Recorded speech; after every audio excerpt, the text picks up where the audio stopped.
एकमत नपुग्दा कोशी प्रदेशका मुख्यमन्त्री कार्की पदमुक्त, एमाले केन्द्र र सबै प्रदेश सरकारबाट बाहिर। कोशी प्रदेशमा नयाँ सरकारका लागि गृह कार्य सुरु, बहुमत पुर्याउन नयाँ गठबन्धनलाई समेत सकस, सरकार गठनको प्रक्रियामा अन्योल। पहिरोका कारण अवरुद्ध नारायणगढ मुगलिन सडक 17 घण्टापछि सञ्चालन, ढुङ्गा झर्ने क्रम नरोकिएपछि सवारी साधन सञ्चालनमा जोखिम। फाइजर र अन्य युरोपेली कम्पनी बीच विश्वव्यापी स्वास्थ्य आपतकाललाई मध्यनजर गर्दै खोप उत्पादन गर्ने सम्झौता भएको युरोपेली आयोगको भनाई। र एसिसी अन्डर-16 इस्ट जोन क्रिकेटमा नेपाल समूह विजेता, सेमिफाइनलमा सिङ्गापुरसँग प्रतिस्पर्धा गर्ने। नमस्कार, कान्तिपुर डायरीका साथमा साथी मनिष र सूरज। समाचार अब विस्तारमा। कोशी प्रदेशका मुख्यमन्त्री हिक्मत कार्कीले विश्वासको मत पाउन नसकेपछि एमाले नेतृत्वको प्रदेश सरकार ढलेको छ। गत पुस तेस्रो साता गठन भएको कार्की नेतृत्वको सरकार 6 महिना नपुग्दै गठबन्धन फेरिएपछि ढल्न पुगेको हो। विश्वासको मतको प्रस्तावको पक्षमा 46 मत प्राप्त परेपछि कार्कीले प्रदेशसभामा बहुमत सिद्ध गर्नु सक्नु भएन। 93 सदस्यीय प्रदेशसभामा बहुमतका लागि कम्तीमा 47 मत चाहिन्थ्यो। प्रस्तावमाथि आज भएको मतदानमा 46 मत र विपक्षमा 43 मत परेको थियो। जनता समाजवादी पार्टीका 1 सहित 3 जना सांसद मतदान प्रक्रियामा अनुपस्थित भएका थिए। प्रदेश सभाका सभामुख बाबुराम गौतमले मत परिणाम घोषणा गर्दै मुख्यमन्त्री कार्कीको प्रस्ताव अस्वीकृत भएको बताउनुभयो। कोशी प्रदेशका मुख्यमन्त्री माननीय हिक्मत कुमार कार्कीले नेपालको संविधानको धारा 188 को धारा 2 बमोजिम आफूमाथि प्रदेश सभाको विश्वास छ भनी प्रदेश सभाबाट विश्वासको मत प्राप्त गर्न राख्नु भएको उक्त प्रस्तावको पक्षमा जम्मा 46 मत परेको छ र उक्त मत कोशी प्रदेश सभामा तत्काल कायम रहेको 93 जना प्रदेश सभा सदस्य संख्याको बहुमत नभएकोले कोशी प्रदेशका मुख्यमन्त्री माननीय हिक्मत कुमार कार्कीले प्रदेश सभाबाट विश्वासको मत प्राप्त गर्न राख्नु भएको प्रस्ताव अस्वीकृत भएको घोषणा गर्दछु। मुख्यमन्त्री कार्की पदमुक्त भएपछि संविधान अनुसार अब अर्को सरकार गठनको प्रक्रिया सुरु गर्नुपर्नेछ। अब कान्तिपुर सविस्तार। कान्तिपुर सविस्तार। कोशी प्रदेशमा एमाले नेतृत्वको सरकार ढलेपछि अब नयाँ समीकरणको गृह कार्य सुरु भएको छ। केन्द्रीय गठबन्धन अनुसार नेपाली कांग्रेस, माओवादी केन्द्र र एकीकृत समाजवादी सहितका दलले नयाँ सरकार बनाउने तयारी गरेका छन्। तर प्रदेशसभाको नेतृत्वको विषयमा उनीहरू सहमति हुन सकेको देखिँदैन। 93 सदस्यीय प्रदेशसभामा बहुमत पुर्याएर सरकार बनाउन 47 सांसदको समर्थन आवश्यक हुन्छ। कांग्रेस, माओवादी केन्द्र र एकीकृत समाजवादीको मतले बहुमत पुग्ने अवस्था नभएकोले अबको सरकार कसरी बन्छ भन्ने आधार देखिएको छैन। केन्द्रीय सत्ता समीकरणमा रहेका दलहरूले नयाँ सरकार निर्माणको गृह कार्य सुरु गरेका हुन्। संविधान अनुसार प्रदेश प्रमुखले सरकार गठनका लागि आह्वान गर्ने व्यवस्था छ। प्रदेशमा कुनै एक दलले बहुमत प्राप्त गर्न सक्ने अवस्था नभएकाले केन्द्रीय सत्ता समीकरण अनुसार नै कांग्रेस, माओवादी केन्द्रबाट सरकारको दाबी हुने देखिएको छ। कुल 93 सदस्यीय प्रदेश सभामा बहुमत कायम गर्न 47 मत आवश्यक पर्छ। तर अहिलेको केन्द्रीय समीकरणमा यो मत सभामुख सहित मात्रै छ। कांग्रेस संसदीय दलका नेता उद्धव थापा केन्द्रीय सत्ता समीकरण अनुरूप प्रदेश अघि बढ्ने भएकाले एमाले बाहेकको समर्थन कायम रहने बताउँछन्। उनले प्रदेश सरकार निर्माणका लागि सहमतिको सरकार बन्न सक्ने संकेत गरे। 47 बनाउने कुरामा संख्या त हामीसँग 93 छ, अहिले हामीसँग 46, बाँकी रहेको संख्याबाट हामी प्लस गराउने काम। अहिले सहमति सरकारको कुरा चाहिँ अब भइराखेको छ, त्यो पनि हुन्न भन्न सकिँदैन हैन। प्रदेशको अवस्थालाई हेरेर यो प्रदेशको आर्थिक, सामाजिक, राजनीतिक कारबाही स्थायित्वलाई हेर्ने हो भने भोलि हामीले सहमति सरकारबाट पनि यो प्रदेशलाई सरकार दिन सक्ने त्यो अवस्था छैन म भन्न सक्छु। तर पहिलो अहिले प्रयास चाहिँ हाम्रो के हुन्छ भने हामी गठबन्धन दलहरूभित्रैबाट चाहिँ हामी बहुमत पुर्याएर सरकार बनाउने र सरकार चलाउने हामी कोसिसमा छौँ। हाम्रो तहबाट निर्णय हुने कुरा होइन। अब शीर्ष नेताहरूको बैठक चलिराखेको छ। शीर्ष नेताहरूको बैठकबाट नै, शीर्ष नेताहरूको निर्णयबाट नै यो प्रदेश सरकारको नेतृत्व कसले गर्छ भन्ने कुरो निर्णय माथिबाट हुने हुँदाखेरि अब त्यो बैठक भइराखेको छ, चलिराखेको छ, यसको टुङ्गो पनि लाग्छ। तर सुरुदेखि नै प्रदेशको नेतृत्वको दाबी गर्दै आइरहेको माओवादी केन्द्रले आफ्नो पक्षमा माहौल बनाउन गृह कार्य सुरु गरेको प्रश्न देखिन्छ। मुख्य गरी माओवादीले प्रदेश सभामा रहेका सभामुखलाई राजीनामा गराउन सके केन्द्रीय सत्ता समीकरणले प्रष्ट बहुमत पाउने निश्चित छ। यदि यसो भएमा माओवादी केन्द्रले मुख्यमन्त्रीको दाबी गर्ने निश्चित प्राय छ। माओवादी केन्द्रका संसदीय दलका नेता इन्द्रबहादुर आङ्बोले भने दलको नेता हुनुको नाताले स्वाभाविक रूपमा मेरो दाबी हुने नै भयो। तर चाहिँ हामी गठबन्धनमा छलफल गर्छौँ र गठबन्धनमा सहमतिकै आधारमा चाहिँ हामी सरकार बनाउँछौँ। यो कुरामा गठबन्धनमा कुनै दरार पैदा हुँदैन। प्रदेश प्रमुखले नयाँ सरकारको आह्वान गर्नुहुन्छ र नयाँ सरकारको आह्वान गरिसके पछाडि उहाँले आह्वान गर्नुभएको समय अवधिभित्रै हामी सरकारको दाबी पेश गर्छौँ। यो गठबन्धनले बहुमतका साथ मुख्यमन्त्री र सरकारको दाबी अगाडि बढाउँछ, सरकार गठन हुन्छ र यसले बहुमत सहित विश्वासको मत हासिल गर्छ। गत जेठ 17 गते कोशी प्रदेश सरकारमा रहेको जनता समाजवादी पार्टी जसपाले समर्थन फिर्ता लिँदै स्वास्थ्य मन्त्री निर्मला लिम्बुलाई राजीनामा गर्न लगाएपछि प्रदेश सरकारको राजनीतिले नयाँ बाटो खोलेको थियो। जसपाले सरकारलाई दिएको समर्थन फिर्ता लिएको एक साता नबित्दै जेठ 23 गते माओवादी केन्द्रबाट सरकारमा रहेका पर्यटन, वन तथा वातावरण मन्त्री जीवन आचार्य र भौतिक पूर्वाधार मन्त्री दुर्गा चापागाईले सरकारलाई दिएको समर्थन फिर्ता लिँदै सरकार छोडेपछि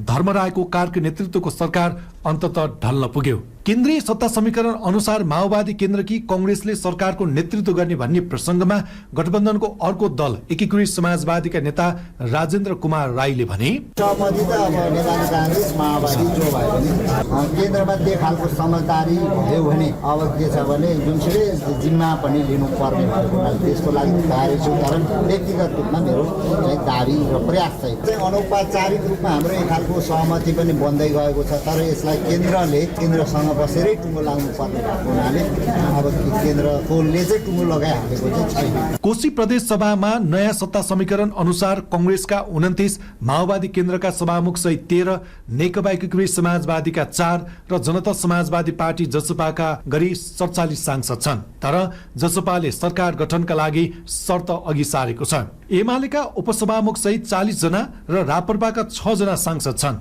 केही गरी राजनैतिक परिवेश फेरबदल भए प्रदेशमा राप्रपाको मत निर्णायक हुने देखिएको छ। तर राप्रपा अहिलेको सत्ता समीकरणलाई साथ दिने पक्षमा छैन। दलहरूबीच मुख्यमन्त्रीको विषयमा सहमति जुट्न नसके कोशी प्रदेशको राजनीतिले फरक मोड लिने कतिपयले आकलन गरेका छन्। उनीहरूको बुझाइमा सरकार बन्न नसके कोशी प्रदेश सभा मध्यावधि चुनावतर्फ जाने जोखिम देखिएको छ। त्यसैले सभामुखले समेत मतदान गर्नुपर्ने अवस्था छ। संविधानविद डाक्टर चन्द्रकान्त ग्याउली भन्छन् सभामुखको गर्न पाइन्न भने कानुन र संवैधानिक नै हो। तर बराबर भयो भने सभामुखले हाल्ने अधिकार भएको हुनाले एक्सटेन्ड बस्यो भने त्यो एक्सटेन्ड बस्न पाइन्न भनेर मैले आफैले हालेको समाज सर्वोच्चमा एउटा 28 सालको रिट छ, जहाँ चाहिँ रामचन्द्र प्रचण्ड लडिरहनु भएको थियो 17 पटकसम्म। एमाले र तत्कालीन मधेसवादी दलहरूले भोट नहालिकन म आफैले रिट हालेर यो चाहिँ एक्सटेन्ड गर्न पाइन्न भनेर त्यो संविधानमा पारित गरेर खारेज गरेको कारणले अहिले चाहिँ अब बराबर भयो भने सभामुख टुलु बसेर हेर्न पाइँदैन। किनभने त्यो पनि संसदको चेयरम्यान भएको हुनाले संसदले नै सरकार बनाउने भएको हुनाले सरकार बनाउनलाई संसदीय शासन नभएको भए त्यो बस्न सकिन्थ्यो होला। तर संसदीय शासन व्यवस्था भएको हुनाले संसदले सरकार बनाउने हुनाले संसदमा अनिर्णयको बन्दी बनाउन पाइँदैन। कोशी प्रदेशमा सरकार ढलेसँगै प्रतिपक्ष एमाले 6 महिनाको अवधिमा केन्द्रदेखि प्रदेश सरकारबाट अलग भएको छ। राष्ट्रपति निर्वाचनमा सहमति बन्न नसकेपछि समीकरण भत्किएर एमाले सत्ता बाहिर पुगेको हो। 7 प्रदेश मध्ये एमाले माओवादी केन्द्र सहितको समर्थनमा कोशी, लुम्बिनी र गण्डकीमा सरकारको नेतृत्व गरेको थियो। रेडियो कान्तिपुरका लागि जिल्ला संवाददाता देवनारायण शाहको सहयोगमा सन्तोष गन्धर्व। कान्तिपुर सविस्तार।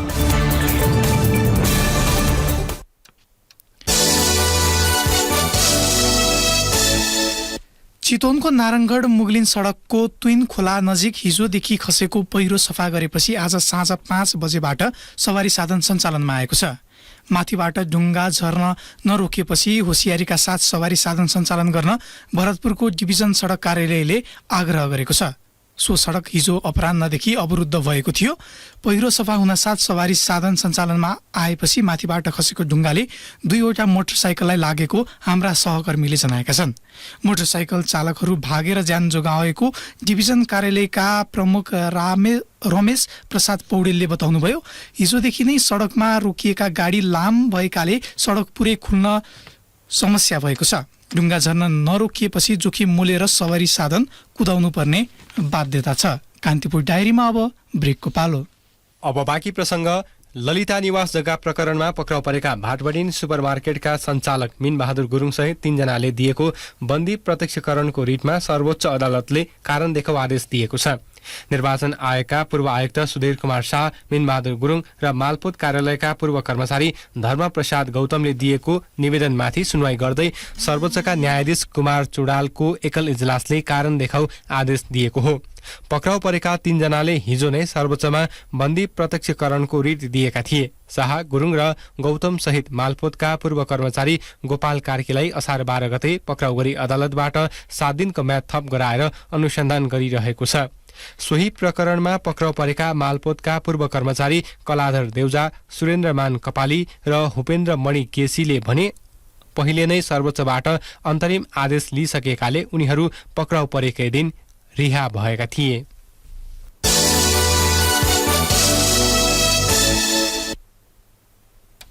जलवायु अनुकूलित कृषि मैत्री प्रविधि धान उत्पादनमा वृद्धि भन्ने नाराका साथ आज 20औं राष्ट्रिय धान दिवस तथा रोपाई महोत्सव मनाइएको छ।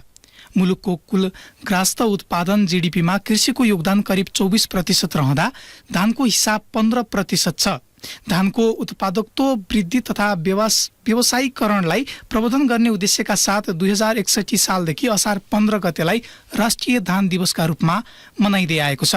एक सामग्री मुलुकमा पछिल्लो पटक धान बालीको क्षेत्रफल घटे पनि उत्पादन भने बढेको छ। सरकारी तथ्याङ्क अनुसार अघिल्लो वर्षको तुलनामा धानको क्षेत्रफल 0.19%ले घटेको भए तापनि उत्पादन भने 6.9%ले वृद्धि भएको छ। गत आर्थिक वर्षमा 14,79,000 हेक्टर क्षेत्रफलमा धान रोपाई भई 51,30,000 मेट्रिक टन उत्पादन भएकोमा चालु आर्थिक वर्षमा 14,47,000 हेक्टर क्षेत्रफलबाट 54,86,000 मेट्रिक टन धान उत्पादन भएको छ। क्षेत्रफल घटे पनि उत्पादनमा वृद्धि हुनु मुख्य कारण समयमा पर्याप्त वर्षा हुनु, रोगकीराको प्रकोप सापेक्षित भन्दा कम हुनु, उत्पादन बढी दिने धानको बिउ भएको विज्ञहरूको भनाइ छ। धान बाली उत्पादनमा वृद्धि भई आयातमा गिरावट आएको कृषि तथा पशुपक्षी विकास मन्त्रालयका प्रवक्ता प्रकाश कुमार सञ्जेल भन्छन्। समग्रमा हेर्दाखेरि उत्पादकत्व र अनुसन्धान बढेर अब यसको प्रभाव चाहिँ के भयो भने अब बीचमा चाहिँ धान चामलको आयात बढ्दो क्रममा थियो भने अहिले पछिल्लो समय चाहिँ यो 2-3 वर्षको हेर्यौं भने 20 देखि 30% को हाराहारीमा धान चामलको आयात पनि कम भएर गएको अवस्था छ। धानको उत्पादनलाई दिगो र उच्च कायम राख्नको लागि हालसम्म नेपालमा तराईको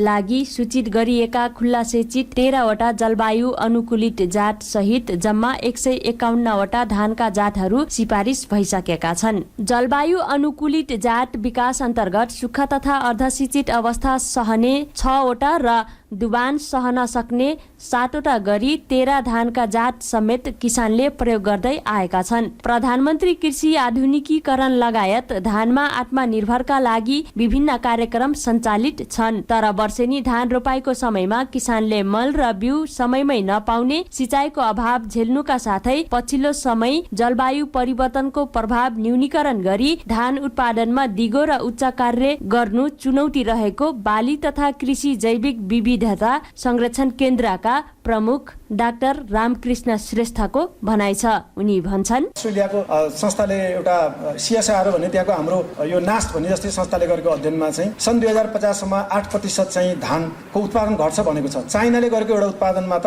14%, यो चाहिँ 14% घट्छ भनेको छ। चाइनाले गरेको एउटा उत्पादनमा अनुसन्धानमा त 2035 सम्ममा 8%ले घट्छ भनेको छ। अबको कृषिमा सबैभन्दा लिमिटिङ फ्याक्टर, सबैभन्दा समस्या भनेको पानी हुनेवाला छ र जलवायु परिवर्तनको कारणले गर्दाखेरि धानलाई त्यो कारणले असर गर्दैछ एकातिर भने, अर्को यो बेसमयमा आउने वर्षा, त्यसपछि गएर चिसो कोल्ड वेभ, हिट वेभले पनि धान उत्पादनमा असर पार्दैछ। नेपालमा उत्पादन हुने धान बाली मुलुकको मुख्य बाली हुनुका साथै एसियामा धान उत्पादन गर्ने राष्ट्र मध्ये नेपाल 13औं स्थानमा पर्छ। मुलुकभर 41,21,000 हेक्टर क्षेत्रफल खेती योग्य जमिन रहेको सरकारी तथ्याङ्क छ।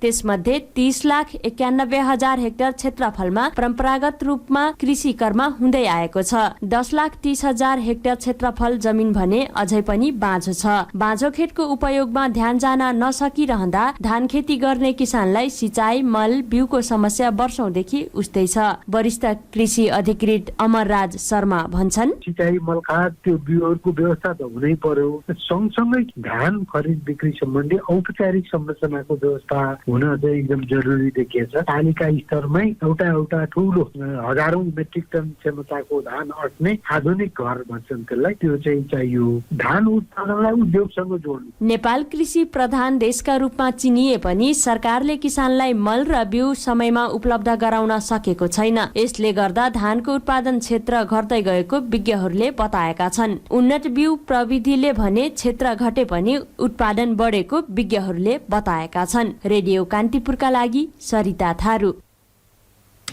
यसैबीच सरकारले यस वर्ष रोपाइँका लागि रासायनिक मलको मौजदात पर्याप्त भएकोले अभाव नहुने बताएको छ। कृषि तथा पशुपञ्च विकास मन्त्रालयले मल वितरण प्रक्रियामा बदमाशी गर्ने जो कोहीलाई पनि कारबाही गर्ने चेतावनी समेत दिएको छ। राष्ट्रिय धान दिवसको अवसरमा ललितपुरको खुमलटारमा आयोजित कार्यक्रममा कृषि मन्त्री बेदुराम भुसालले मलको अभाव नरहेको र वितरण प्रक्रियामा बदमाशी गर्नेलाई कारबाही गर्ने चेतावनी दिनुभएको हो। दावाका साथ भन्छु, मलको अभाव छैन। पोहोर परारका फोटो खिचेर चाहिँ हाल्नेहरूका पछाडि लाग्ने हुन्छ के हुन्छ। राजनीतिक उद्देश्यले गरिएका प्रसारबाजीहरू स्टन्टबाजीहरू म पनि बुझ्छु। 6 दशकदेखि राजनीति गर्दै आएको छु, बुझ्छु म को कहाँ के गरेका छन्, कहिलेका फोटो हाल्छ। आजका दिनमा पनि कृषि सामग्री संस्थानका 41 डिपोहरू र साल ट्रेडिङको 24 वटा डिपोहरूमा टोटल गरेर यो अस्तिका दिन हामीले जम्मा, मैले जुन दिन संसदमा प्रत्युत्तर दिएको थिएँ त्यो दिन जम्मा गरेको तथ्याङ्क हो। 78,000 मेट्रिक टन मल हामी छ। अनि मलको अभाव भयो भन्ने गुनासो गर्ने ठाउँ हो र वितरणमा कोही बदमाशी भएको छ। वितरणमा बदमाशी भएको ठाउँमा समातौँ भनेर मैले अनुरोध गरेको छु। मन्त्रालयमा गुनासो केन्द्र पनि स्थापना गरिएको छ। त्यहाँ सिधै फोन गर्न सक्ने व्यवस्था गरिएको छ। इमेल मार्फत सूचना गर्न सक्ने व्यवस्था गरिएको छ।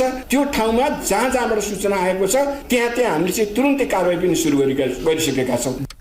मन्त्री भुसालले केही वर्ष पहिला खेती भएको 10,30,000 हेक्टर जमिन अहिले पनि बाँझो रहेको बताउनुभयो। जमिन बाँझो हुनुमा मानिसको जीवनशैलीमा आएको परिवर्तन, युवाहरू विदेश जानु र सरकारले पर्याप्त सेवा सुविधा पुर्याउन नसक्नु प्रमुख कारण रहेको उहाँको भनाइ छ।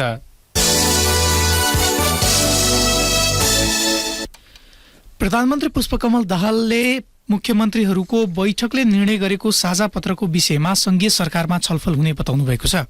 पोखरामा आयोजित अन्तर प्रदेश मुख्यमन्त्री बैठक समापन सत्रलाई सम्बोधन गर्दै दाहालले राजनीतिक र प्रशासनिक तहमा यसबारे केन्द्रमा गम्भीर रूपमा छलफल गर्ने आश्वासन दिनुभयो। संविधानमै 3 तहको सरकारका अधिकारको बाँडफाँडको व्यवस्था गरिएको उल्लेख गर्दै उहाँले संघीयता बारे राजनीतिक तहमा नै सोचाइमा एकरूपता आउन नसकेको बताउनुभयो। ऐन कानून बनाउने कुरामा तत्परता नभएर ढिलाइ गरिएको प्रति उहाँले असन्तुष्टि जनाउनुभयो। यद्यपि संघीयता कार्यान्वयनका लागि प्रशस्त प्रयास गरिएको प्रधानमन्त्री दाहालको भनाइ थियो। संघीयता बारे सैद्धान्तिक, नीतिगत, कानूनी र व्यवहारिक विषयमा स्पष्ट रहेको भन्दै उहाँले यसका लागि आवश्यक पर्ने ऐन कानून निर्माण संघीय सरकारको प्राथमिकता रहेको बताउनुभयो। संघीयता कार्यान्वयनमा समस्या र चुनौती रहे पनि त्यसको सामना गर्दै अगाडि बढ्नुपर्ने विकल्प नरहेको प्रधानमन्त्री दाहालको भनाइ थियो।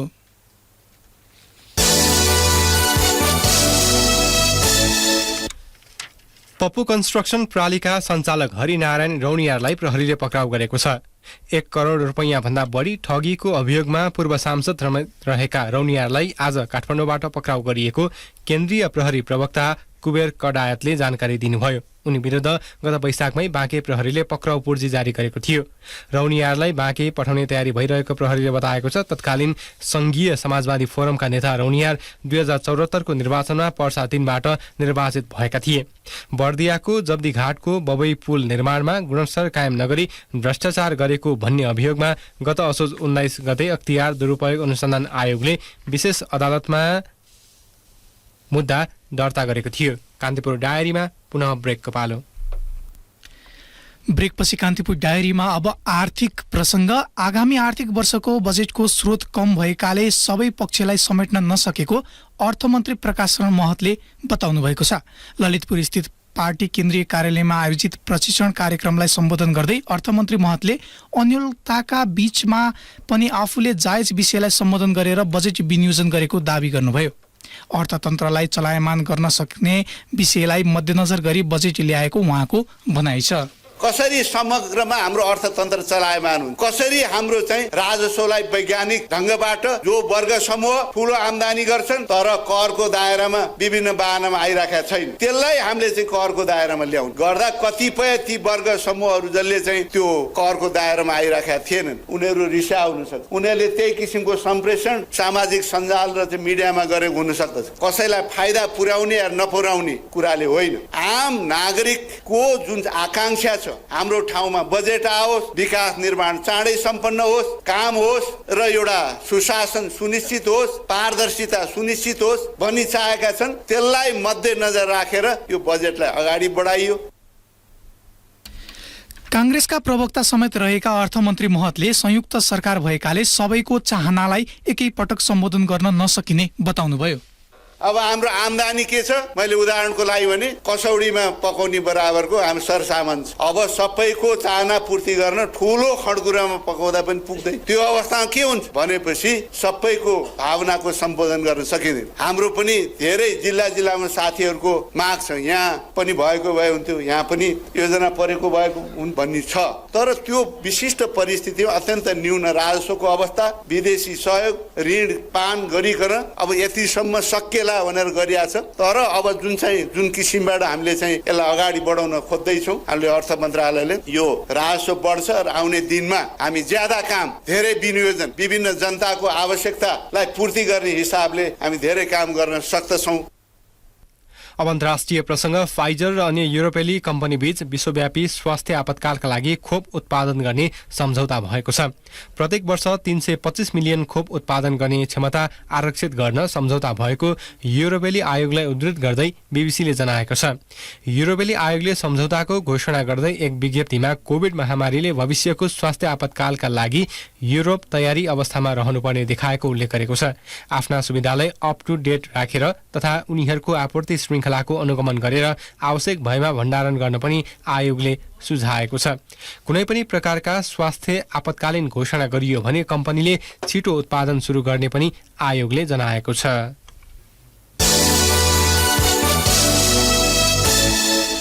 अब खेल प्रसङ्ग, ACC under 16 east John cup क्रिकेटमा नेपाल घरेलु टोली मलेसियालाई पराजित गर्दै समूह विजेता बनेको छ। यसअघि नै सेमी फाइनल प्रवेश गरेको नेपालले समूह चरणको अन्तिम खेलमा मलेसियालाई 84 रनले हराएको हो। पराजित भए पनि समूह ए को उपविजेता बन्दै मलेसियाले समेत सेमी फाइनलको यात्रा तय गरेको छ। टस जितेर पहिले ब्याटिङ गरेको नेपाल 33.4 ओभरमा अल आउट हुँदै 183 रनमा रोकिएको थियो। 184 रनको विजय लक्ष्य लिएर जवाफी ब्याटिङमा उत्रिएको मलेसिया 31औं ओभरमा 79 रनमै अल आउट भएको हो। नेपालका अशोक धामीले 4 र अभिषेक तिवारीले 3 विकेट लिएका थिए। यसअघि ब्याटिङमा नेपालका लागि अशोक धामीले 52 रनको योगदान दिए। त्यस्तै ओपनर सूर्यान्शु कोइराला र नरेन खड्काले सम्मान 29 रन जोडे। त्यस्तै आज भएको समूह बी को अर्को खेलमा हङकङले सिङ्गापुरलाई 7 विकेटले पराजित गर्दै समूह विजेताको रूपमा सेमी फाइनलमा स्थान पक्का गरेको छ। सिङ्गापुर भने समूह बी को उपविजेता बन्दै सेमी फाइनल पुग्यो। नेपालले अब सेमी फाइनलमा सिङ्गापुरसँग प्रतिस्पर्धा गर्नेछ। अर्को सेमी फाइनलमा हङकङ र मलेसिया बीच प्रतिस्पर्धा हुनेछ। दुवै सेमी फाइनल आगामी सोमबार हुनेछ। अवस्था नै प्रसङ्गसँगै कान्तिपुर डायरीका आजका सम्पूर्ण बुलेटिन यही सकिन्छ। भोलि बिहान 6:30 बजे नियमित बुलेटिनका साथमा उपस्थित हुने नै छौँ। तबसम्मका लागि न्युज डेस्कका सम्पूर्ण सहकर्मीसँगै मनिष र सुरज पनि बिदा हुन्छौँ। नमस्कार, शुभरात्रि।